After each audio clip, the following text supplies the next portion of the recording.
我最近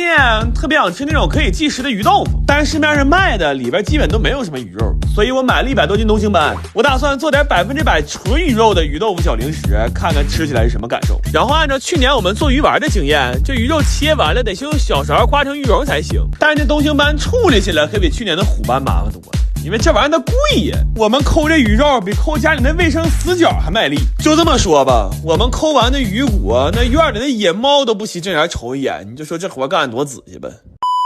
然后刮好的鱼肉还得用小锤给它锤成肉泥，但这不是最麻烦的，最要命的是得在这些鱼泥里边挑鱼筋，这玩意儿要是挑不干净，那鱼豆腐吃的容易塞牙呀。这点玩意儿我们整整挑了一天，那眼珠都对不上焦了。后来，然后这鱼泥简单调的味儿就可以进行摔打了。这活干的是最费人的，它就跟那手打牛丸似的，必须得锤到这种立牌不倒的状态才行。摔这玩意儿都快给我摔脱臼了，我就说这一天呢，眼珠见瞎，胳膊几无力了，就要再多做点，都没给我上半身干瘫痪了。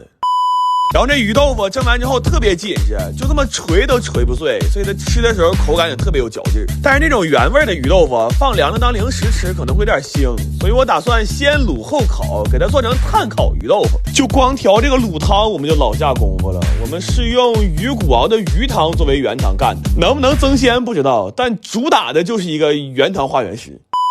然后烤的时候我还刷了一层秘制小红油，这烤完了之后外皮是焦脆的，里边鱼肉是像那种肉丸一样可以弹牙的爽脆，口感特别丰富，而且真的巨香，因为鱼肉本来就鲜，然后卤汤红油的香辣也口入味了，这一口下去满嘴留香。但是算下来就是成本有点高，这一块鱼豆腐成本都要合到12块钱了。我本来是想着等过年打麻将时候和大家一起分着吃，但是现在这个情况来看，要是不给我点个3家闭门大炮，那袋儿我都不舍得拿着给他们舔一口。